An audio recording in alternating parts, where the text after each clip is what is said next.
Hey, welcome back. So today I wanted to talk about a article that I came across. Kind of made me think about um, estate planning and when you're dealing with extreme situations in your life, how do you sort of plan ahead to deal with it? Almost like hacking yourself, hacking your own life, right? So for example, my for myself, I like to hack myself so that I do things that I know that I need to do. I will do things like put reminders in my phone. I'll do things like set alarms for myself. My entire calendar is stacked with everything that I need to do for the week. So if I forget, it's really was meant to be forgotten because I really try to put different things in place to help me to do the things that I need to do, right? And so this sort of story had me thinking about how you could use estate planning to basically protect yourself, to sort of hack your life when you know that you have certain vulnerabilities.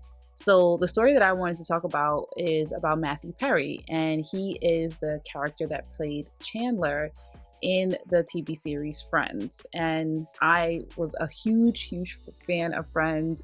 In my 20s, I like watched every single episode repeatedly. And so kind of, felt like family, with those characters.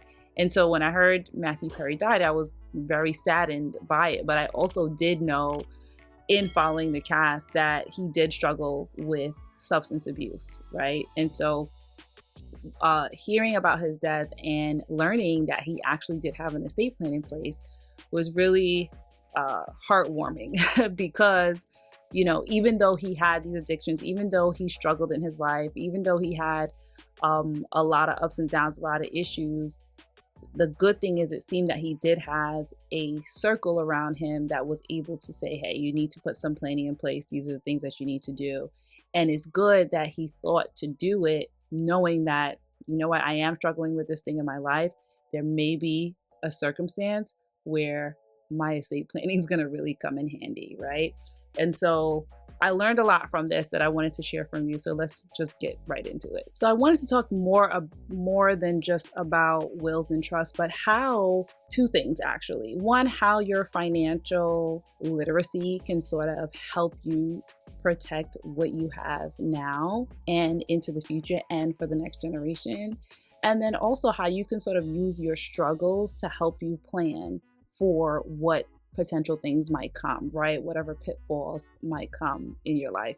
And it really starts with being honest with yourself, right? A lot of times we like to lie to ourselves or try to hide from ourselves the real things that we struggle with, our downfalls, our flaws, right? But facing your flaws head on can sort of really empower you, not only for yourself, but for your loved ones. I had a family member that was dealing with a level of addiction, and they were also going through some legal challenges at the time, and I helped them with those legal challenges when I was a young budding lawyer.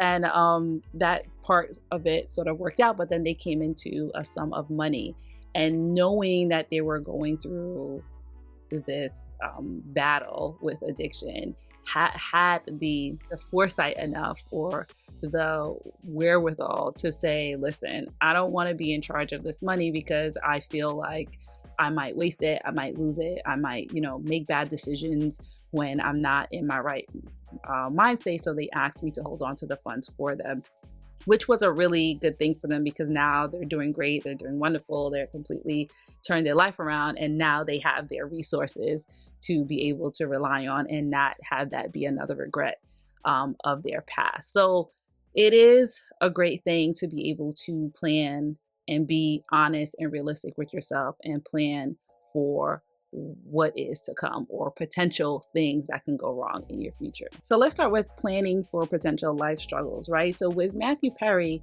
one of the big headlines about his estate is that, his estate only had 1.5 million and he was allegedly worth 120 million. So what happened to his money, right? And so there's a message in and of itself, or a lesson or a gem right in and of itself, is that when you do estate planning the proper way, right, when you have assets and you want to keep a level of privacy, you would use a trust. And in this case, he did use a trust. So the 1.5 million that everyone is aware of is what went through his will. So apparently the 1.5 million was all that was left in his bank account, and he did not have a payable on death or transfer on death or anything like that for his bank account. So his bank account went through the court system.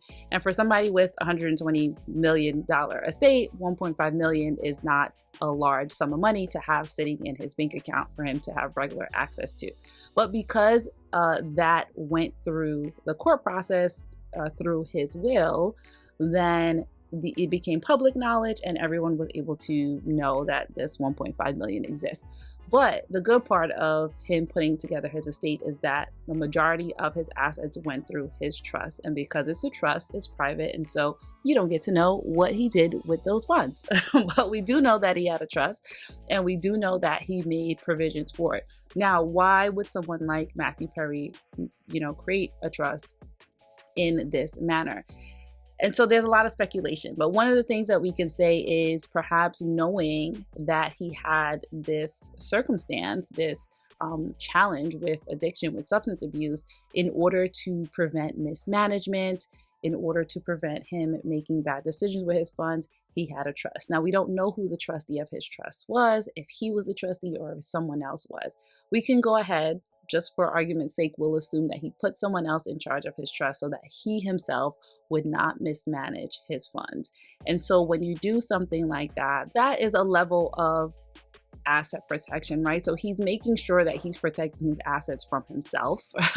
And so that gives him a sense of security, a little bit of peace of mind that if I go through a situation where I am out of control and I'm not able to manage and I'm not able to, help myself, at least I've already put someone in place. At least I've already put rules and circumstances in place on how I can access this money. So if I am in a state of an addiction, extreme addiction, and I don't know right from wrong at the time, then I do have some measures in place to protect me. And so it may not be you. You may not be the person who's dealing with addiction. You may not be the person who's dealing with other potential hazards in your life, whether it be legal issues, whether it be, it could be potential marriage or potential divorce issues, those type of things. Whatever the circumstance is, you can put measures in place to say, hey, I know me. And if I'm not able to get it together, then at least I have somebody who can help me, who can step in, who could protect and preserve not only for my life, but also for my loved ones. And if it's you that's doing the planning, but you don't have any of those sort of issues, you can do that for a loved one and say, hey, I want to leave this funds to, or these assets to this person in my life. But I don't know, sometimes they struggle with substance abuse. Sometimes they struggle with making bad decisions. Sometimes they struggle with being impulsive. Any of these type of things, you can put measures in place to say, hey, okay, if these circumstances arise, then maybe I don't want you to distribute this asset or these funds or whatever, this inheritance to this person, unless they do X, Y, Z, or unless the trustee can prove, whatever has been resolved, whatever the issues are. And so that is a good way to sort of safeguard your assets for yourself, but also for those who might be benefiting from your estate. So the key takeaway from planning for your struggles, right, is that our struggles don't have to define us.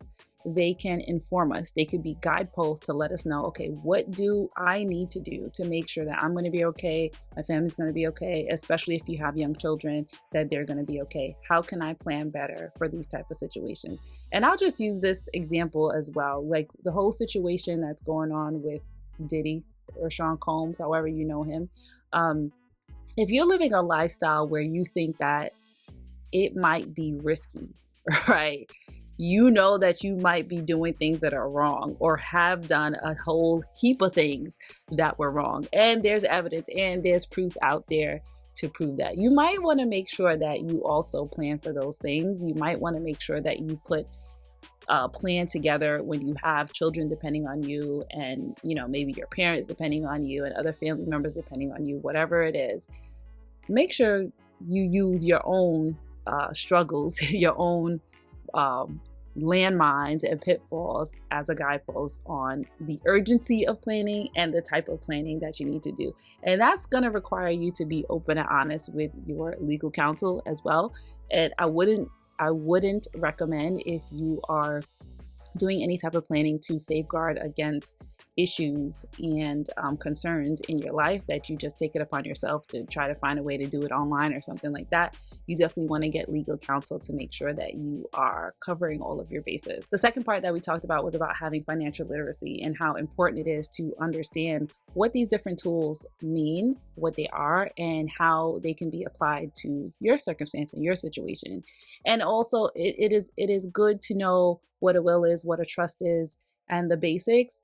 But it does matter when and why and how to apply it to your situation, when and why and how to use these tools to cover, what you have and what you're looking to achieve, right? The why does matter. And that's why we typically say estate planning is not one size fits all, because there's a lot of questions that need to be asked, and it's going to depend on the answers to those questions as to how your estate should be set up. But the key thing to know is that although we started talking about Matthew Perry, who was a multimillionaire, you do not have to be a multimillionaire, right? There's so many different levels of planning, from zero to multi-million, right? There's so many different levels, and there is something for everybody. So it is important to just know your options. It's important to know where you stand, and it never hurts to get a consultation. Even if you feel like you're not ready to plan, get a consultation so you can get to know and get to understand, okay, if I were to plan, what does planning look like for me? What sort of things do I need to be concerned about? Do I need to be aware about? There's a lot of different layers, a lot of different details that go into it. So it makes sense for you to just get educated on the process, get educated about what estate planning looks like for you in your unique situation. So remember, the struggles and the challenges that we face in our lives, they do not have to define us, but they can guide us to make the best decisions for ourselves. And being financially literate, especially in the space of asset protection, will allow you to be able to choose the type of legacy that you want to leave, right? You get to decide, you get to impact your future, your life now and beyond. Thank you so much for watching. Please leave me a comment and let me know what you thought about this, and what action steps are you going to take to make sure that your legacy is protected. And also, as a reminder, I am an attorney. I do have a law firm. I do collaborate with attorneys in many states. So please feel free to reach out to me. My contact information is in the bio below. And so feel free to reach out if you have any questions, or anybody you know has any questions and wants some more information about wills, trusts, estate planning, legacy, all the good stuff. Thank you so much, and I'll see you next time.